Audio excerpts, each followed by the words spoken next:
Assalamualaikum warahmatullahi wabarakatuh. Hai Titidex, berjumpa lagi nih dengan Dede Putri Maulidar dari Fakultas FK Prodi PPKN dari Universitas Syahkuala di Aceh. Nah, Titidex, kemarin tuh kan kita sudah menjelaskan nih sama-sama tentang materi sejarah. Hari ini Dede akan memberikan ataupun menjelaskan tentang suatu materi. Yuk kita simak di bawah ini. Nah, di sini menjelaskan tentang gambaran sekolah inklusif di sekolah tingkat SMP. Yang pertama, tujuannya. Tujuannya di sini apa sih teman Titidex? Di sini bertujuan untuk mengetahui dan mendeskripsikan tentang keucapan guru maupun calon guru nantinya untuk berdamping khusus anak SMP inklusif di seluruh Indonesia dalam menyelenggarakan pendidikan inklusif. Nah, Titidex, sekarang kita menjelaskan pengertian pendidikan inklusif. Di sekolah, penyelenggaraan pendidikan inklusif adalah sekolah yang menampung semua siswa di kelas yang sama. Sekolah ini menyediakan program pendidikan yang layak, tetapi disesuaikan dengan kemampuan dan kebutuhan setiap siswa, dengan bantuan dan dukungan yang dapat diberikan oleh para guru agar anak-anak nantinya akan berhasil. Pada setiap sekolah inklusif, setiap siswa disesuaikan dengan kebutuhan khususnya. Semua diusahakannya dalam dilayani secara optimal dengan melakukan berbagai modifikasi tenaga pendidikan dan pendidik, sistem pendidikan sampai pada sistem penilaiannya. Jadi, siswa dalam program pendidikan inklusif akan mendapatkan perlakuan yang sama di sekolah yang berbeda, yaitu siswa kebutuhan khusus yang dapat mendampingi dari guru pendamping khusus disebut dengan GPK. Meskipun teman Titidex banyak nih siswa yang berkebutuhan khusus memiliki kekurangan fisik, namun di sisi lain mereka pasti memiliki kelebihan dibandingkan siswa reguler.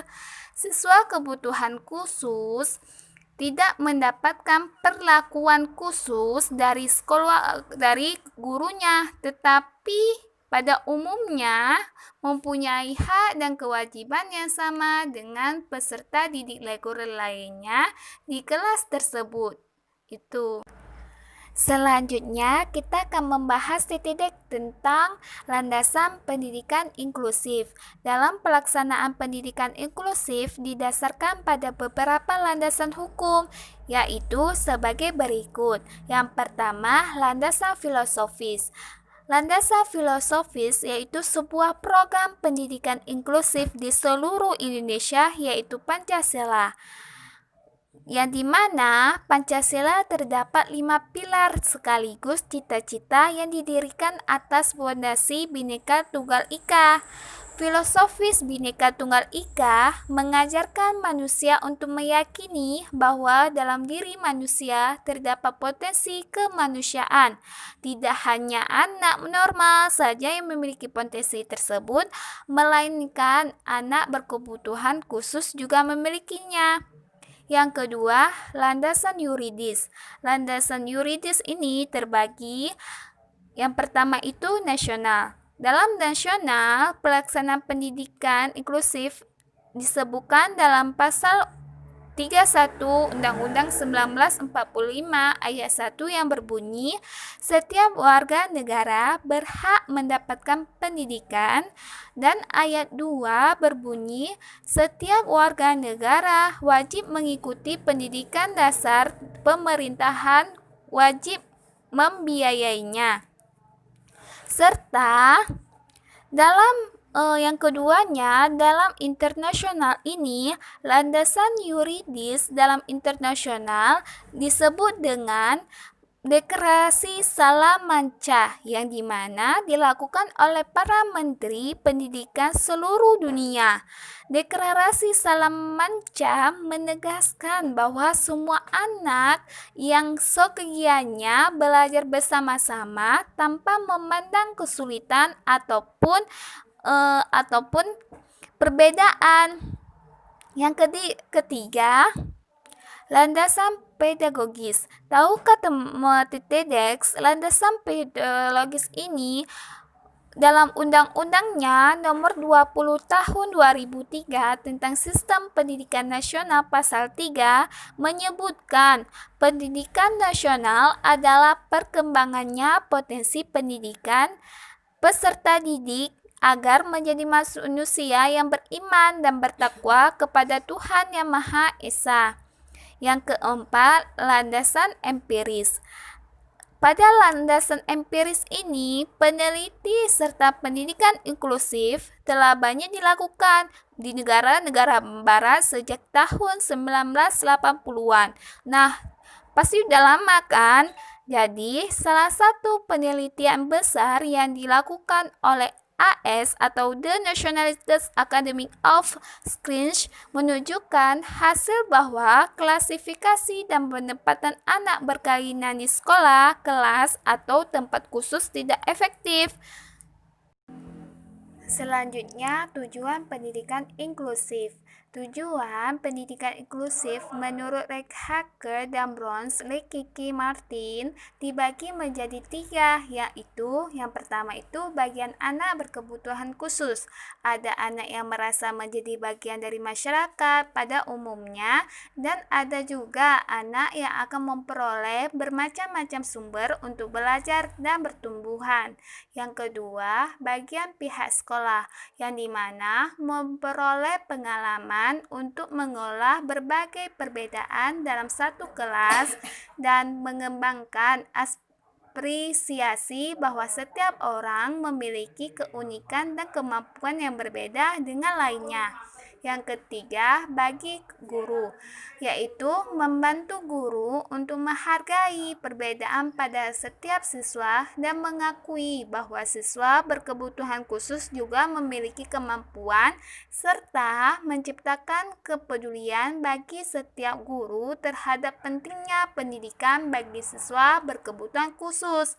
Dan juga pernah dijelaskan dalam Undang-Undang Nomor 70 Tahun 2009, yaitu Undang-Undang Permendiknas Pasal 2 Ayat 1 dan 2 menjelaskan penyelenggaraan pendidikan inklusif adalah untuk memberikan kesempatan yang seluas-luasnya kepada seluruh siswa yang memiliki kelainan fisik, emosional, dan mental, serta TTDX ini memiliki potensi kecerdasan ataupun bakat istimewa.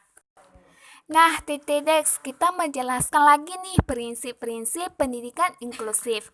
Menurut Kemendikbud, prinsip penyelenggaraan pendidikan inklusif itu didasarkan pada beberapa prinsip. Yang pertama, prinsip pemerataan dan peningkatan mutu. Prinsip pemerataan ini menjelaskan pendidikan inklusif merupakan salah satu strategi dalam upaya pemerataan kesempatan memperoleh layanan pendidikan dan peningkatan mutu pendidikan yang berkemungkinan dapat memberikan akses pada semua siswa. Yang kedua, prinsip keberagaman. Jadi, dalam prinsip keberagaman ini adanya sebuah perbedaan individu dari sisi kemampuan, bakat, minat, serta kebutuhan siswa, sehingga pendidikan hendaknya diupayakan bagaimana untuk menyesuaikannya dengan kebutuhan dan karakter siswa setiap di dalam kelas. Yang ketiga, prinsip kebermaknaan. Jadi, TTDX, prinsip kebermaknaan ini harus menciptakan dan menjaga komunitas kelas yang ramai, menerima keberagaman, serta menghargai kelas yang berbeda-beda, yang dimana bagi kemandirian siswanya. Yang keempat, prinsip berkelanjutan. Di dalam prinsip berkelanjutan, pendidikan inklusif diselenggarakan secara berlanjutan pada semua jenis jalur dan jenjang pendidikan. Serta ini yang terakhir, teman-teman TTDX, prinsip keterlibatan. Prinsip keterlibatan ini menjelaskan penyelenggaraan pendidikan inklusif harus melibatkan seluruh komponen tidak terkecuali yang berkaitan dengan pendidikan yang terkait. Selanjutnya, titik Dex kita membahas tentang komponen pendidikan inklusif. Dalam komponen pendidikan inklusif terbagi atas beberapa komponen, yaitu yang pertama itu manajemen kesiswaan. Siswa merupakan salah satu komponen utama dalam proses pendidikan. Siswa juga merupakan pendidikan inklusif yang sangat beragam karakteristik. Siswa kebutuhan khusus itu meliputi siswa dengan gangguan penglihatan, siswa dengan gangguan pendengaran, siswa dengan gangguan bicara, siswa dengan gangguan fisik, dan siswa gangguan dengan kesulitan belajar. Yang kedua, manajemen kurikulum. Kurikulum pada penyelenggaraan pendidikan inklusif harus mencakup kurikulum nasional yang merupakan standar nasional yang dikembangkan oleh Kementerian Pendidikan dan Kebudayaan. Kurikulum yang digunakan di kelas inklusif adalah kurikulum anak normal yang disesuaikan ataupun dimotivasikan sesuai dengan kemampuan awal karakteristik siswa. Yang ketiga, manajemen tenaga pendidik. Dalam sebuah penyelenggaraan pendidikan inklusif di kelas minimal terdiri dari 3 orang tenaga pendidik, yaitu guru kelas, guru mata pembelajaran, guru pendamping khusus. Seorang guru harus memiliki 4 kompetensi dasar guru, yaitu kompetensi pedagogis, profesional, kepribadian, dan sosial. Yang keempat, manajemen sarana prasarana. Sarana dan prasarana merupakan salah satu komponen penting dalam penyelenggaraan pendidikan. Karena penyelenggaraan pendidikan inklusif, sarana prasarana yang dibutuhkan akan lebih bervariasi disebabkan siswa kebutuhan khusus juga memerlukan beberapa sarana prasarana khusus penunjang kompetensi proses pembelajaran. Sekolah inklusif seharusnya menyediakan sebuah sarana serta prasarana yang menunjang bagi siswa berkebutuhan khusus. Misalnya nih, buku-buku pembelajaran dalam bentuk braille ataupun buku audio. Yang kelima, manajemen keuangan ataupun dana. Manajemen keuangan pada sekolah inklusif harus mengalokasikan sebagai dananya untuk berbagai keperluan khusus seperti penilaian, modifikasi, kurikulum, media ataupun metode yang bagi sesuai dengan keahlian yang terlibat. Kebutuhan dana sekolah inklusif akan lebih besar daripada sekolah reguler disebabkan karena sekolah harus betul-betul mempersiapkan setiap kebutuhan pendidikan inklusif agar pelayanan yang diberikan pada siswa dapat optimal. Selanjutnya, di TEDx kita belajar tentang kurikulum pendidikan inklusif. Model kurikulum bagi siswa berkebutuhan khusus itu dikelompokkan menjadi 4, yaitu duplikasi kurikulum. Duplikasi kurikulum menjelaskan siswa kebutuhan khusus menggunakan kurikulum yang tingkat kesulitannya sama dengan siswa rata-rata.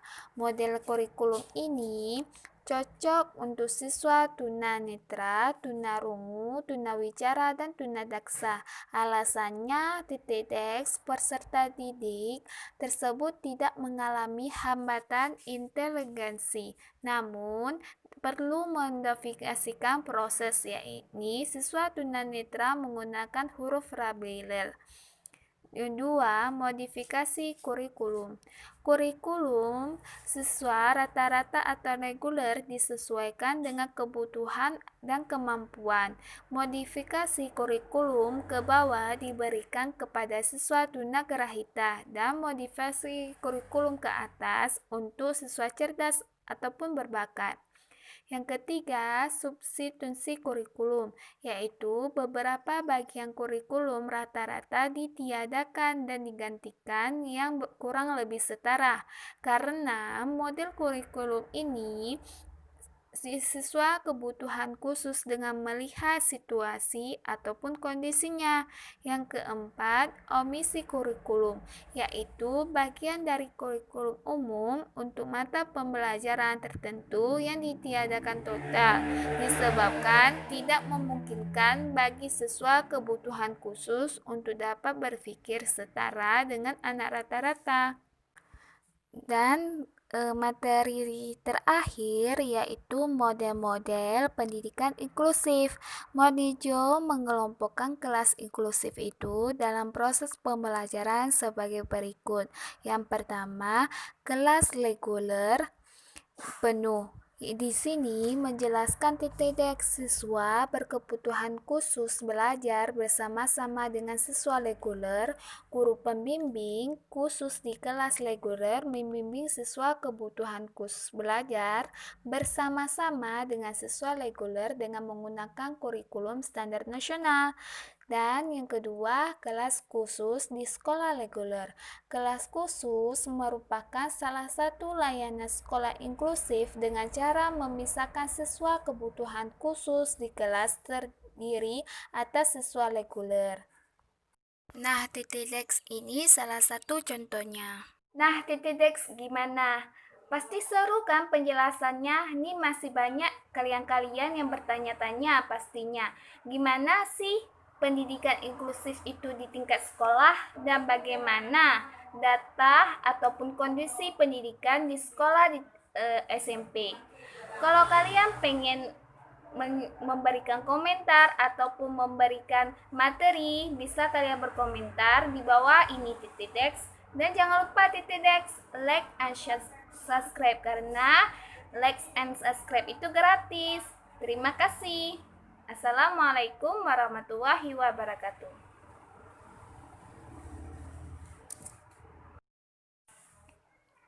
Nah, TTDEX gimana?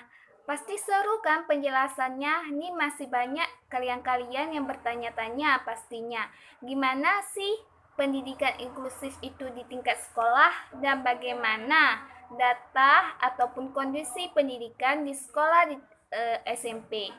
Kalau kalian pengen memberikan komentar ataupun memberikan materi, bisa kalian berkomentar di bawah ini TTDEX. Dan jangan lupa TTDEX like and subscribe karena like and subscribe itu gratis. Terima kasih. Assalamualaikum warahmatullahi wabarakatuh.